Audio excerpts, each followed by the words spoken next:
Hey, hello, I am Chris Robin, aka at Detroit Beastie, here with Team Rise or Fall to talk about some Beastie Boomer action on the last day of August. It is August 31st today, tomorrow September already, and right around the corner is the football season. We know all that to be true. Before I get into my favorite stack of the day, make sure you go to the website at Team Rise or Fall on Twitter or just type it in your browser, Team Rise or Fall, it'll pop up. And when you get there, there are several premium memberships that you can be a part of. You can use several promo codes. I want to mention promo code Beastie, and if you didn't hear it yesterday, I'm going to pick one winner. If you use promo code Beastie in the next like 5 or 6 days to sign up for a premium membership, I'm going to handpick, well, Beastie's going to handpick one winner to get a free month of premium services in the month of September for the first few weeks of the NFL season. Not much gets better than that, but again, I wouldn't fault you if you wanted to use the 90% off coupon or the 75%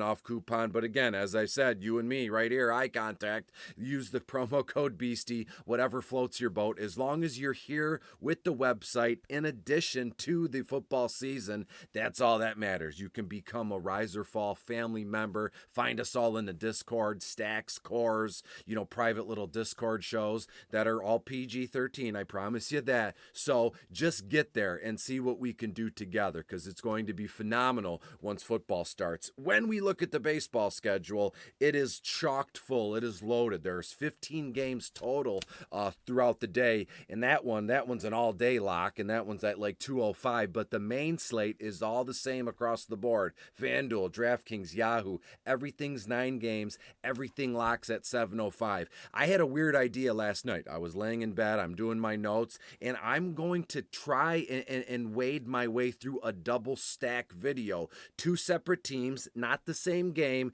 and we'll see how we can interweave the Chicago White Sox and the Seattle Mariners tonight in one big, massive stack in terms of ownership percentage. So stick around. Let's get into it. First time I've ever tried it, but hey, you got to start somewhere. Be right back. Oh, and we are back. Thanks for being here. Here is the Team Rise or Fall Study Hub. One of these days I'll quit saying that, because we all know if you're watching the video. And again, I appreciate all the love and the support throughout the season. It is the end of August, the boys of summer, and however you want to put that. But right here, this is the FanDuel batter matchups. For all of you joining me for the first time, just a quick once over. Here is the DK batter matchups, and then right here are the projections. And as you can see, shout out to CG, updated this sucker at 7:32 this morning. As I said in the opening video here, I have 2 different stacks I want to mention here, so I'm not gonna keep us here a half an hour. So I'm gonna try and breeze through these games here. But I love the idea of stacking the Chicago White Sox and then using the Seattle Mariners in the same lineup and moving the puzzle pieces around to create one monster massive lineup here. So let's start with Chicago first and foremost, and let's isolate all that here and see. There's so much going on at the website here. You can't touch anything without 17 other tools popping up, which I think is a good move, because you're never at a loss for content here. And then we'll lock in the White Sox over here on DK. And let's talk about Chicago, shall we, really quick? When you look at the Chicago White Sox tonight, 8-10 guaranteed rate field.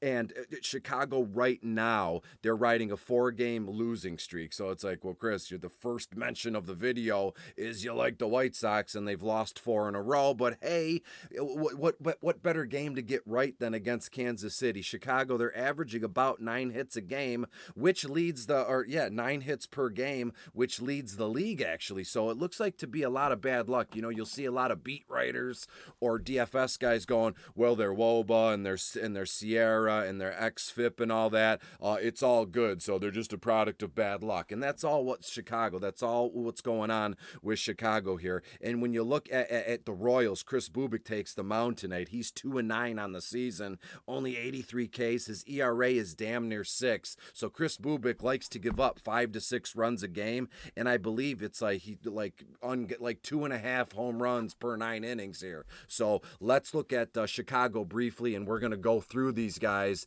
bing, bang, boom. In the leadoff spot for Chicago should be A.J. Pollock, but that, to me, I'm getting right past A.J. Pollock. I want to go 2, 3, 4, 5. Luis Robert, Eloy Jimenez, Jose Abreu, and Andrew Vaughn. And so let's get to it. When we look at in the 2-hole here for Luis Robert, this guy was a blue chip all-stud prospect. 89 games played so far, 300 average, 336 on base, 451 slugging percentage. He's got 11 steals and 12 bombs. Let's head over to the DK matchup for the 3-hole guy.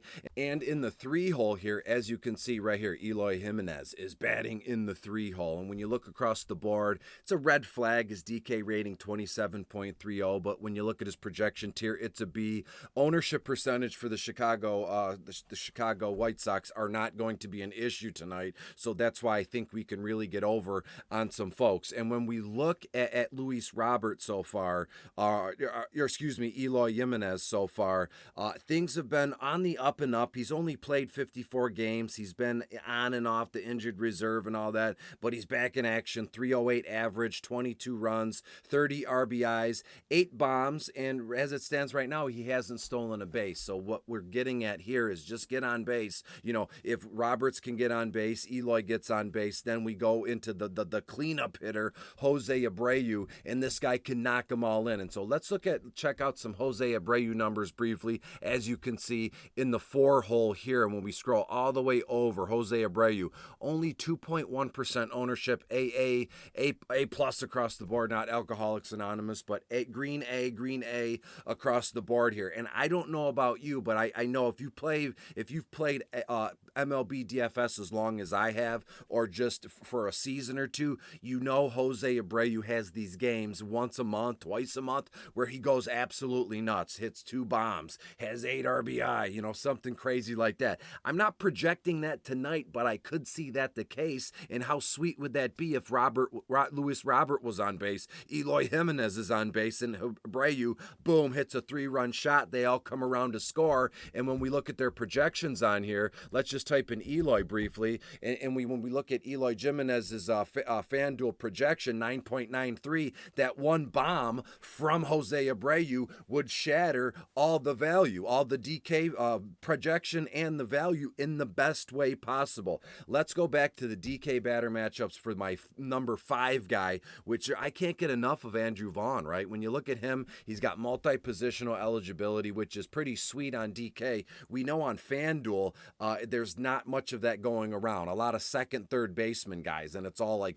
kids in Colorado or Cincinnati seem to have a lot of that dual citizenship or dual eligibility there. But Andrew Vaughn, you can play in the outfield or first base. But if you're playing Jose Abreu, you need him at first base, so you can plug in Andrew Vaughn in the outfield, batting 5th. When you look at his ownership percentage on DK, 3%, nothing crazy. Let's just double check what he's looking like on FanDuel here. Ownership percentage, 2.7%. I mean, it's nice, right? And Andrew Vaughn started slow, finally starting to come into his own. He was a highly touted prospect. I know, hopefully you don't get sick of me saying that, but that's how I am able to process in my mind as I'm talking into this microphone to you, why I like these guys the best way possible. And when we look at here, look at his WOBA. Look at Andrew Vaughn's WOBA, 3.61. And when we go to the glossary, 361. So 320 is average, while anything 400 plus is elite. So you're looking at Andrew Vaughn right in the beginning. Dare I say, Andrew Vaughn is on the cusp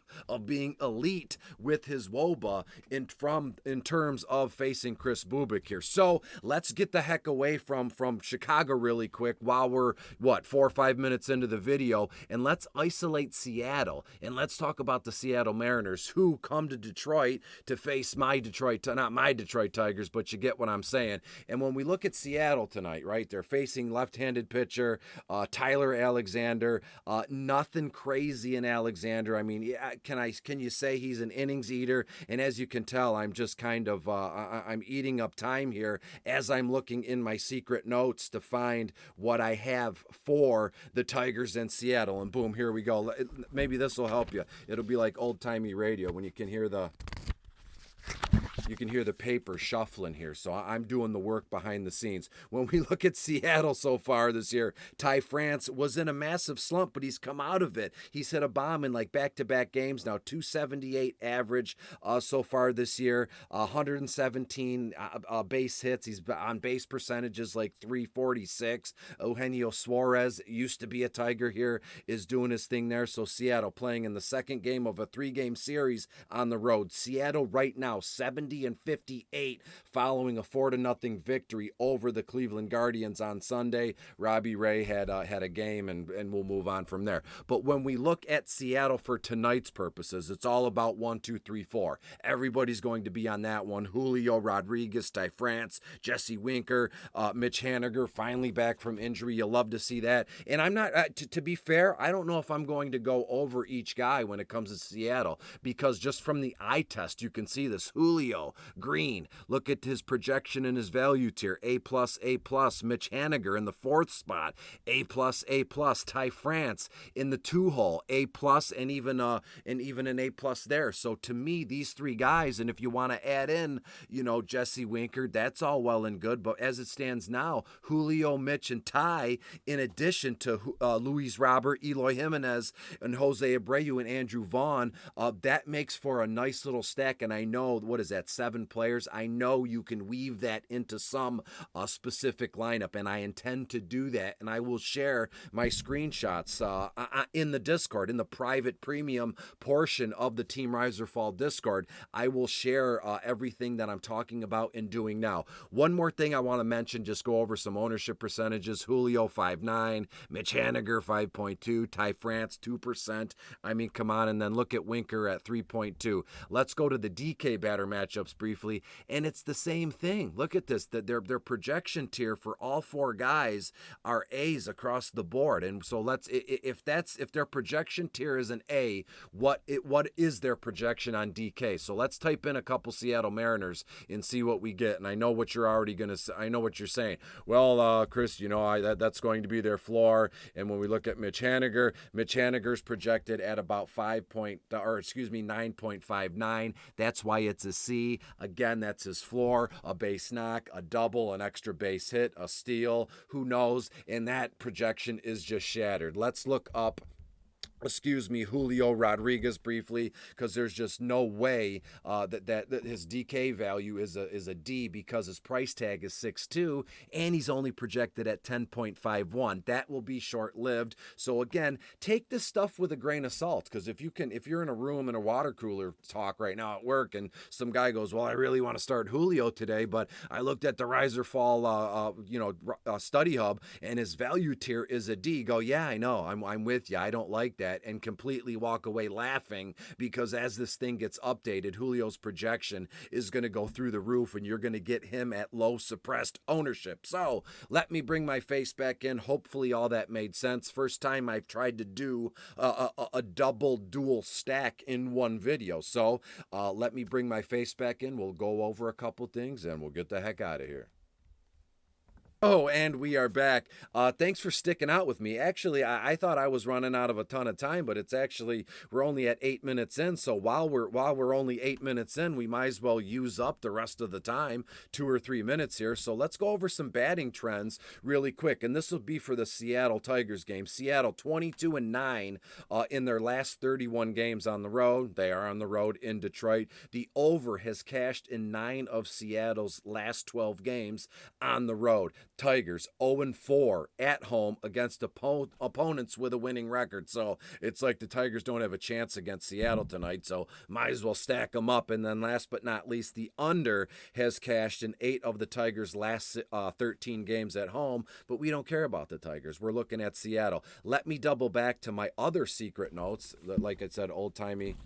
Hopefully you can hear that. I saw the auxiliary thing going through here. So let's get back to, let me scroll up to my secret notes. Kansas City at Chicago. Few betting trends and we'll get out of here. As you can see, I'm chomping at the bit for the weekend. I'm chomping at the bit for college football. And so some recent betting trends for the White Sox in Kansas City. The over is 5-1. for the Royals, their last 6 on grass. They're on grass tonight. The over is 4-0 in Kansas City's last 4 against a team with a losing record. Well, that doesn't make sense because Chicago, they don't have a losing record as far as I know. If they do, it's by a game or 2. That was very unprofessional of me. I could scroll up and see Chicago White Sox. Let's see what they got going on.